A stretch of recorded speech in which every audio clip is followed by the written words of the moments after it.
Buenas, esta es la segunda parte de la ley de Gauss. En el primer video conversamos sobre el concepto de flujo eléctrico de lo particular a lo general. Entonces, en física, específicamente en electricidad y magnetismo, interesa obtener el flujo eléctrico neto en una superficie cerrada. Entonces eso es lo que se le conoce como ley de Gauss. Entonces esa superficie en la cual encierra una carga generalmente se le conoce como superficie gaussiana. Entonces aquí, para hacer un primer tratamiento, vamos a imaginar que tenemos una carga eléctrica Q y una superficie gaussiana de radio R. Entonces ya nosotros tenemos conocimiento de cómo es las líneas de campo eléctrico de una carga puntual positiva, son radialmente hacia afuera. Y ya nosotros extendimos el concepto de área, en este caso de elemento de área. El elemento de área es un vector cuya área es el área de por sí de ese elemento como tal, y su vector es perpendicular a esa superficie. Entonces, como se trata de una superficie cerrada, el vector área siempre apunta hacia afuera de dicha superficie. Entonces, si nos ponemos a analizar, aquí está el campo eléctrico en este punto determinado y aquí tenemos el vector área. Se puede apreciar, ambos vectores son paralelos. También tenemos conocimiento sobre cómo es el campo eléctrico para una carga puntual. Aquí tenemos la expresión del campo eléctrico para una carga puntual, y este será el valor que tendrá sobre la superficie de la esfera gaussiana, ¿sí? Entonces aquí nos dice que las líneas de campo están dirigidas radialmente hacia afuera y por lo tanto son perpendiculares a la superficie en todo su punto. Es decir, en cada punto de la superficie es paralelo al vector delta A sub i, que es el elemento de área, que representa un elemento del área local que rodea el punto en la superficie. Entonces fíjense que como aquí nosotros tenemos un producto punto, pero hemos determinado que ambos vectores son paralelos entre sí, esto se va a convertir en el producto de sus módulos. Les recuerdo el concepto de producto punto, que es el módulo del primer vector por el módulo del segundo vector por el coseno del ángulo que ellos forman. Entonces, como son paralelos, tita vale 0 y coseno de tita, que sería coseno de 0, sería 1. Entonces a la final se convierte en el producto de esos módulos. Entonces, como interesa obtener el flujo neto de la superficie cerrada, nosotros aquí tenemos el concepto general de flujo eléctrico, que es esto que está aquí. Como el campo eléctrico y el diferencial de área son paralelos, esto se convierte en el producto de sus magnitudes. Y E, ¿verdad? En este caso, que es el módulo de E, es constante a lo largo de toda la superficie gaussiana. Es de destacar que la superficie gaussiana es de una esfera, por eso es que se cumple esta condición. Entonces, como E es constante a lo largo de la superficie esférica, eso sale de la integral y la expresión queda de esta manera. Entonces, continuando con la deducción, que es esto que está acá, aquí tenemos las expresiones de campo eléctrico. En la superficie es esta que ya conocemos, y la superficie de la esfera gaussiana es 4pi por radio al cuadrado. Entonces solo basta con sustituir la expresión de E, y fíjese aquí, esto es la integral de superficie del diferencial de área. Esto, por supuesto, como solo está diferencial de área, la integral de eso es el área, que correspondería a este valor o a esta expresión. Entonces sustituimos la expresión de E y la expresión de la superficie de la esfera gaussiana, quedando finalmente así, 4pi por la constante eléctrica por la carga. ¿Qué sucede? Que la constante eléctrica es igual a esta expresión, a 1 sobre 4pi por epsilon sub 0. Entonces, si nosotros hacemos la respectiva sustitución, finalmente queda así, que el flujo eléctrico es igual a la carga sobre epsilon sub 0. Una cosa muy importante que debemos destacar en esta deducción, digamos particular, porque es con respecto a una sola carga, es que el flujo eléctrico neto total no depende de la geometría de la superficie. Acuérdense que la superficie es una esfera y aquí no estamos apreciando una dependencia con respecto al radio. Solamente depende de lo que está encerrando, que es la carga. Epsilon es una constante, ¿sí? Entonces es lo que tenemos que tener aquí muy en cuenta, que no depende de la geometría. Ok, en esta situación tenemos tres superficies, superficie 1, superficie 2 y superficie 3, y tenemos una carga puntual. Entonces, si contabilizamos la línea de campo eléctrico, vamos a contabilizarla, que sería 1, 2, 3, 4, 5, 6, 7, 8, 9, 10, 11, 12. Hay 12 líneas de campo eléctrico. En la superficie 1 están pasando 12 líneas de campo eléctrico. En la superficie 2 también está pasando las mismas 12 líneas de campo eléctrico. Y en la superficie 3 también está pasando las mismas 12 líneas de campo eléctrico. Entonces estamos apreciando por el concepto de flujo eléctrico, que es proporcional al número de líneas que atraviesan una determinada superficie, es la misma. Por tanto, el flujo eléctrico, ¿verdad?, total o neto de la superficie 1 y la superficie 2 y superficie 3 son las mismas. Entonces aquí se llega a una conclusión importante, que es lo que está aquí en negrita, que el flujo neto a través de cualquier superficie cerrada que rodea una carga puntual Q tiene un valor de Q sobre epsilon sub 0 y es independiente, muy importante esto, es independiente de la forma de la superficie. Entonces fíjense acá que la primera superficie es una esfera, pero la 2 y la 3 son superficies irregulares. Entonces, independientemente de la forma que tenga la superficie, el flujo eléctrico total de una carga, ¿verdad?, va a ser simplemente el valor de la carga dividido entre epsilon sub 0.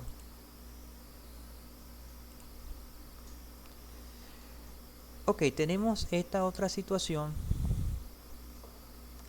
y queremos analizar el flujo neto de esta superficie, pero la carga está fuera de esa superficie encerrada. En esta parte apreciamos que el mismo número de líneas que están entrando en la superficie salen, ¿sí? Entonces no hay una cantidad neta de líneas que entran, es decir, no hay mayor número de líneas que entran que las que salen, ni menor número de líneas que entran de las que salen, sino que las mismas líneas que están entrando están saliendo. Por tanto, el flujo eléctrico neto en la superficie cerrada vale 0, ¿sí? Entonces, esta sería nuestra segunda situación, en el caso de que la carga se ubique fuera de la superficie gaussiana. El flujo eléctrico neto a través de una superficie cerrada que no rodea a ninguna carga es igual a 0. Entonces usted simplemente ve, si hay una superficie gaussiana y no está encerrando ninguna carga, usted automáticamente dice que el flujo eléctrico neto vale 0.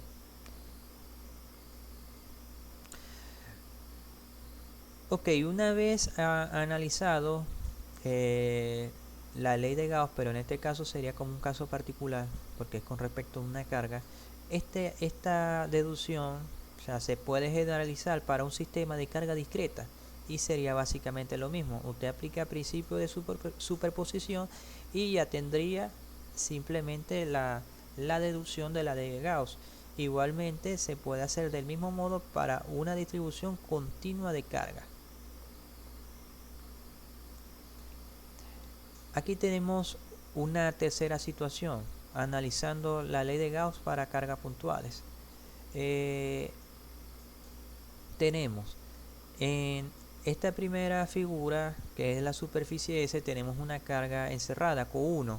Si a usted le dicen determinar la carga la carga no, perdón, el flujo eléctrico neto total de la superficie S, usted dice inmediatamente que es Q1 dividido entre epsilon sub 0. Fíjese que eso no importa las cargas que estén afuera, ¿verdad? De esa superficie. Usted simplemente se va a centrar en lo que está dentro de esa superficie. Si dentro de esa superficie se está encerrando una carga, ahí el flujo es distinto de cero. Pero si no encierra ninguna carga, el flujo automáticamente es cero. El flujo eléctrico neto o la integral de superficie cerrada vale cero. Entonces eso no importa. Las cargas externas no afectan para nada el valor del flujo eléctrico, en este caso de la superficie S. Entonces, al recurrir a la superficie S', nos fijamos que está encerrando a dos cargas. Entonces, ¿cuál será el flujo eléctrico neto a través de la superficie S'? Será la carga que está encerrando, es decir, Q2 más Q3 dividido entre epsilon sub 0. Ese es el flujo eléctrico neto total.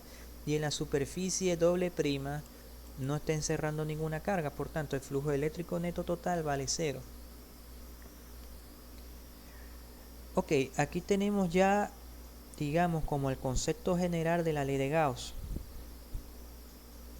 El concepto dice que la integral de superficie cerrada, ¿verdad?, del producto del campo eléctrico por el diferencial de área es igual a la carga encerrada dividida entre epsilon sub 0. Entonces, cuando nosotros vamos a realizar los ejercicios, esto lo vamos a llamar el lado izquierdo de la ley de Gauss y esto es el lado derecho de la ley de Gauss, para estar claro con los términos. La ley de Gauss se aplica a un número delimitado de problemas y básicamente los problemas tienen que presentar alta simetría. Entonces tengo que seleccionar una superficie gaussiana adecuada que se ajuste a la simetría del problema. Entonces existen unas condiciones para yo poder aplicar la ley de Gauss. Esas condiciones son las siguientes. La primera dice demostrar por simetría que el valor de campo eléctrico es constante sobre la superficie.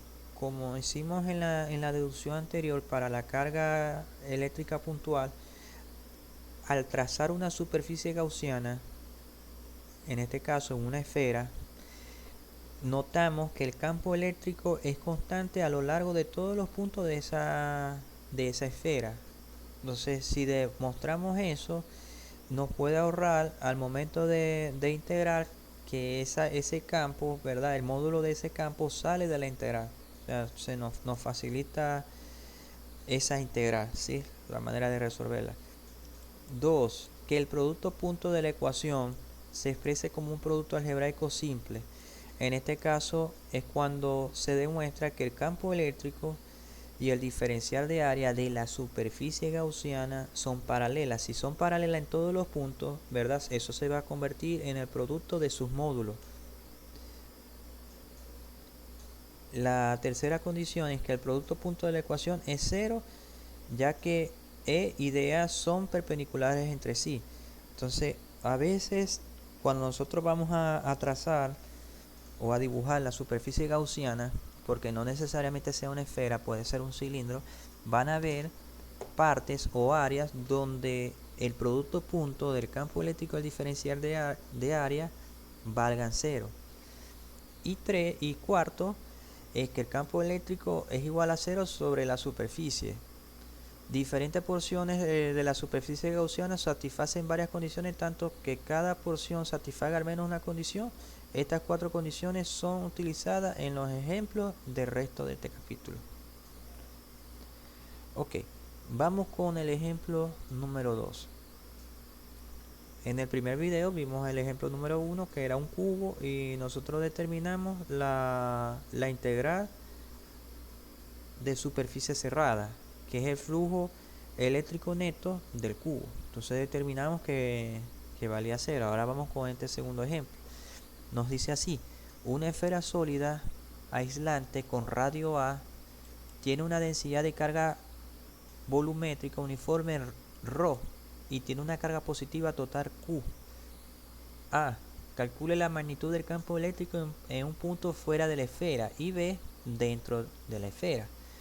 Entonces aquí tenemos que trazar la superficie gaussiana. La superficie gaussiana es lo que está punteado en azul y tendrá un radio R. Obviamente que ese radio tendrá que ser mayor que la de la carga, ¿sí? Que es A. Entonces analicemos la parte A. Aquí tenemos que el flujo eléctrico es igual a la integral de superficie cerrada por el campo eléctrico por el diferencial de área. Esto es la ley de Gauss. Aquí está solo el lado izquierdo. El lado derecho es la carga encerrada dividida entre epsilon sub 0.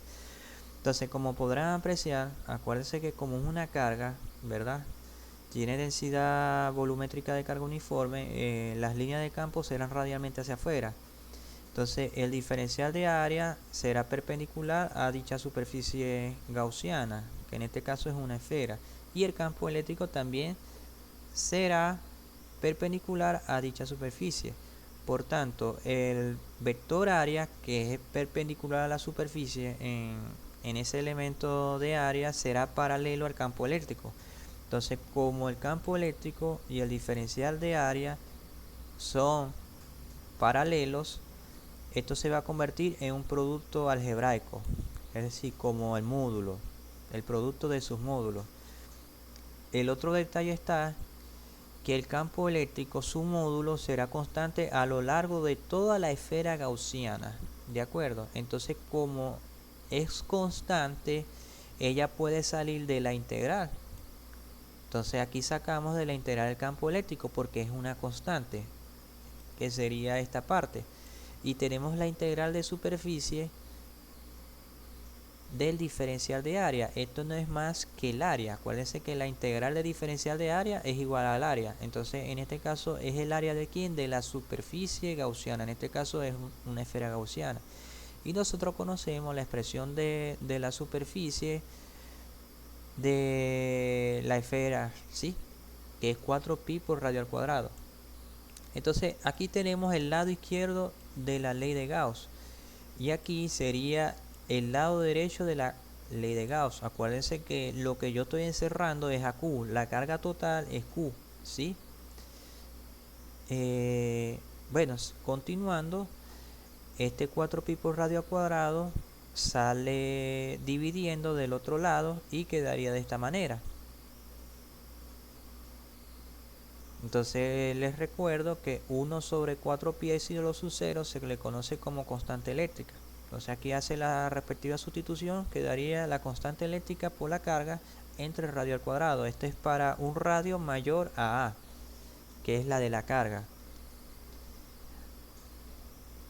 Ok, en esta segunda parte, al trazar una esfera gaussiana que es inferior a la del radio de la carga Q, se nota que la esfera gaussiana no cubre toda la carga. Entonces hay que tener muy en cuenta eso.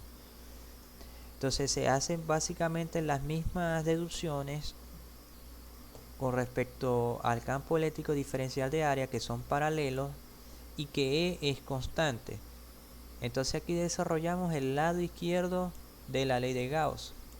Esto se convierte en el producto de sus módulos por ser paralelos. También el campo eléctrico a lo largo de la esfera gaussiana es constante. Esto va a permitir que salga de la integral y a la final queda la integral de superficie cerrada por el diferencial de área. Esto es el área de la superficie esférica. Entonces el área de la superficie esférica es 4pi por radio al cuadrado. Y aquí coloco el lado derecho de la ley de Gauss, que es la carga que estoy encerrando dividido entre epsilon sub 0. Muy importante que aquí no se está cubriendo a toda la carga. Entonces yo tengo que trabajar esta expresión de la carga que se está encerrando, que no es toda. Entonces tenemos que tener muy en cuenta el concepto de densidad volumétrica de carga, y la densidad volumétrica de carga es la carga, en este caso, que estoy encerrando dividida entre el volumen. Entonces sería el volumen de la esfera gaussiana, ¿sí? Ahora, yo quiero tener cuál es la porción de la carga que estoy encerrando. Bueno, yo aquí despejo porque ya ρ es conocido. Eso es dato del problema. Y el volumen de la esfera gaussiana la puedo calcular. Entonces simplemente despejo. La carga encerrada simplemente será ρ, que es la densidad volumétrica de carga, por el B'. Entonces, ¿cuál es el volumen de una esfera? Es 4pi por radio al cubo. Aquí lo sustituyo y quedaría de esta manera. Ok, aquí tenemos la ley de Gauss. Aquí está lado izquierdo y lado derecho. Aquí está la carga encerrada. Estas ya son las deducciones que hemos hecho.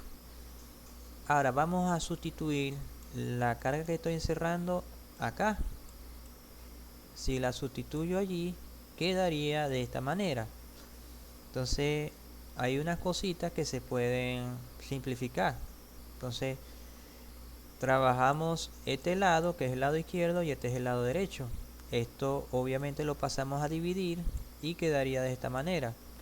Entonces aquí pi con pi se cancela, este 4 con este 4 se cancela, y a la final quedaría ρ sobre 3 por epsilon sub 0 por el radio. Acuérdense que aquí está radio al cubo y aquí está radio al cuadrado. Y si yo hago el cociente, a la final quedará R, ¿no?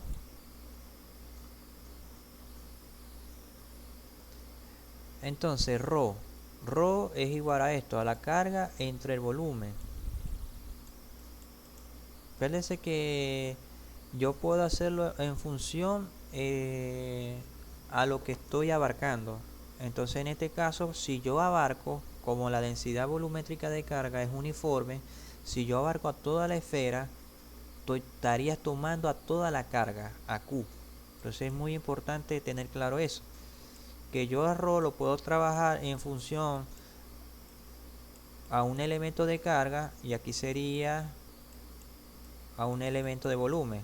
Entonces aquí estoy abarcando por completo a toda la esfera, y cuando yo abarco por completo a la esfera estaríamos hablando de Q. Y ahora el volumen sí será el volumen de la carga, ¿sí? Que es 4 tercios pi por al cubo. Entonces sustituimos el valor de ρ, esto que está acá, ¿verdad? Entonces al momento de sustituir se van a cancelar varias cosas, este 3 con este 3 y así sucesivamente, y a la final la expresión del campo eléctrico quedaría de esta manera, y esto obviamente lo estamos deduciendo para un radio inferior a A, que es la de la carga eléctrica, y con eso estaríamos terminando la parte B del ejemplo 2.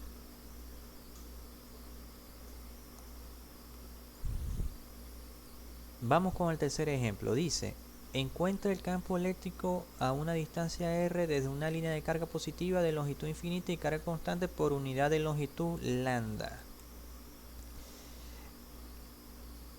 Ok, nos está diciendo que lambda es uniforme. Entonces tenemos una línea de carga infinita. Y aquí el texto intencionalmente nos está trazando la superficie gaussiana. Ya nosotros en el tema 2 de campo eléctrico hicimos la deducción para una línea infinita. Entonces esto es la vista de planta. Así son las líneas de campo eléctrico de una línea infinita de carga, ¿sí? Entonces si nosotros trazamos una superficie gaussiana, que en este caso es un cilindro, estamos apreciando que el campo eléctrico, ¿verdad?, en cada uno de los puntos de la superficie cilíndrica es perpendicular, y por tanto el diferencial de área también es perpendicular a cada uno de los puntos. Por tanto, el campo eléctrico y el diferencial de área son paralelos, y el campo eléctrico a lo largo de la superficie cilíndrica es constante. Entonces ya con esas dos cosas podemos obtener la expresión del campo eléctrico, y podemos aplicar la ley de Gauss por la simetría. presente. Entonces, aquí lo que simplemente vamos a aplicar la ley de Gauss. Entonces, esto es el lado izquierdo y esto es el lado derecho. Ya con la discusión de la imagen, deducimos que el campo eléctrico y el diferencial de área son paralelos. Y el campo eléctrico es constante en todas las partes sobre la superficie, que en este caso es la superficie cilíndrica. Entonces tenemos aquí la integral del campo eléctrico por el diferencial de área. Esto es la ley de Gauss. Como son paralelos, esto se va a convertir en el producto de sus módulos. Es constante, va a salir de la integral. Aquí ya estoy colocando el lado derecho de la ley de Gauss. Esto sería la integral de diferencial de área, eso es el área. En este caso el área es la superficie cilíndrica y despejamos el campo eléctrico. Entonces sería la carga encerrada sobre 2 pi por radio por L sobre epsilon sub 0. Pero como estoy tomando la carga por unidad de longitud, acuérdense que lambda, ¿verdad?, es en este caso L, perdón, es la carga sobre L o diferencial de Q sobre dL. Entonces si yo despejo la carga simplemente será igual a lambda por L, ¿no? Entonces esa sería esta sustitución. Entonces esta L con esta L se cancela y finalmente el campo eléctrico quedaría de esta manera. Aquí es en función de esta constante, epsilon sub 0. Aquí yo puedo convertir para hacerlo en función de la constante eléctrica. Entonces con eso terminaríamos el ejemplo número 3.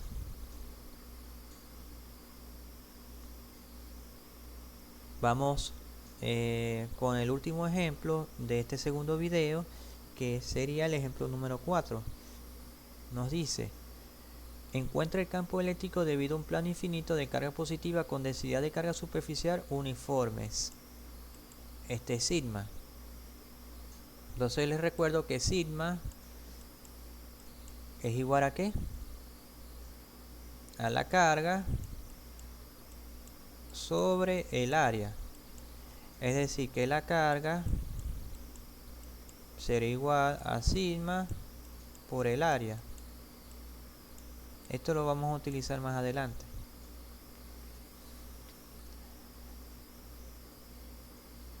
Ok, la superficie que hemos trazado aquí es la de un cilindro. Una cosa muy importante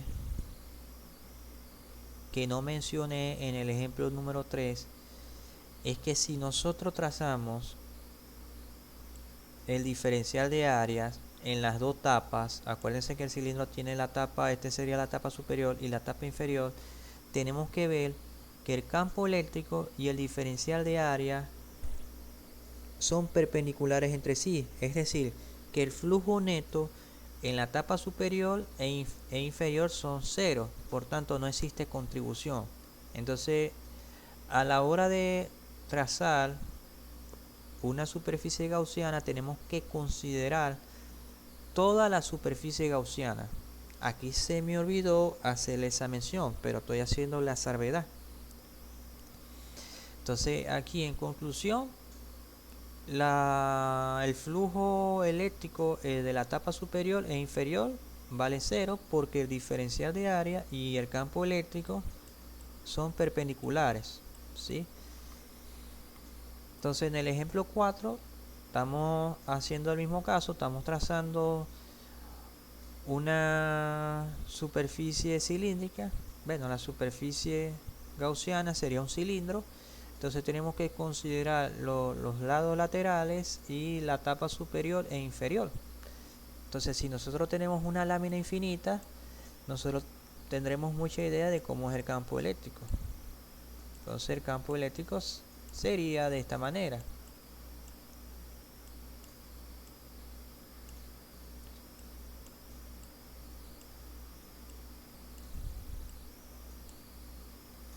Entonces fíjense que en la tapa superior el diferencial de área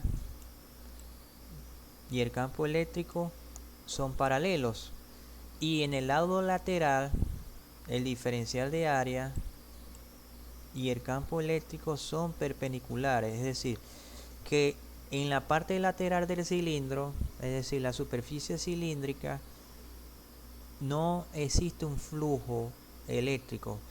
¿Cuál es la razón?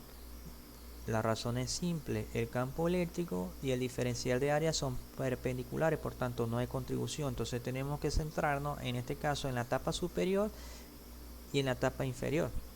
Bueno, en esta tapa, mejor llamémoslo así, la tapa del lado derecho y la tapa del lado izquierdo.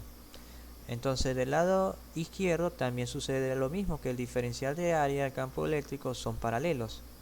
Entonces ahora vamos a trabajar con la ley de Gauss. Entonces si aplicamos la ley de Gauss, esta es la ley de Gauss como tal, lado izquierdo y lado derecho, trabajando primero lado izquierdo. Como el campo eléctrico y el diferencial de área son paralelos, esto se va a convertir en el producto de sus magnitudes. Y el otro detalle, que a lo largo de una línea, ¿verdad?, que es paralelo al plano, el campo eléctrico es constante. Entonces eso va a permitir sacar al campo eléctrico de la integral. Entonces aquí tenemos el lado derecho de la ley de Gauss. Entonces, como es la integral de superficie cerrada, tenemos que considerar todos los lados: el lado derecho, la tapa del lado derecho, la tapa del lado izquierdo y la parte lateral. ¿Qué sucede? Que en la parte lateral no hay contribución, es decir, su flujo es cero. Entonces tendríamos que sumar el lado izquierdo y el lado derecho. Y aquí de antemano el área, ¿verdad?, de la tapa del lado derecho y la izquierda es la misma, es A. Entonces, como estamos sumando, sería 2 veces el área. Y la carga encerrada, como habíamos dicho aquí, es sigma por el área, que es lo que estamos haciendo acá. Estamos haciendo la sustitución. Entonces esta área con esta área se cancela y por tanto el campo eléctrico está dado por sigma entre 2 sobre epsilon sub 0. Una cosa muy importante es el hecho que el campo eléctrico de una lámina infinita con carga Q es uniforme. Entonces, como pueden apreciar, el campo eléctrico no depende de una distancia, siempre va a ser la misma. Es muy importante tener esto en cuenta, porque en los ejercicios a veces yo le doy la configuración, si yo le digo que es una lámina infinita y yo les pido hallar el campo eléctrico en el punto 222, usted tiene que simplemente calcular esta expresión, ¿verdad? Ya tiene que tener conocido a sigma, y epsilon sub 0 es una constante. Usted dice que es la misma en todos los puntos del espacio. Esa sería la respuesta. Y bueno, con esto finalizaríamos este segundo video. Que tengan feliz día y bueno, gracias por su atención.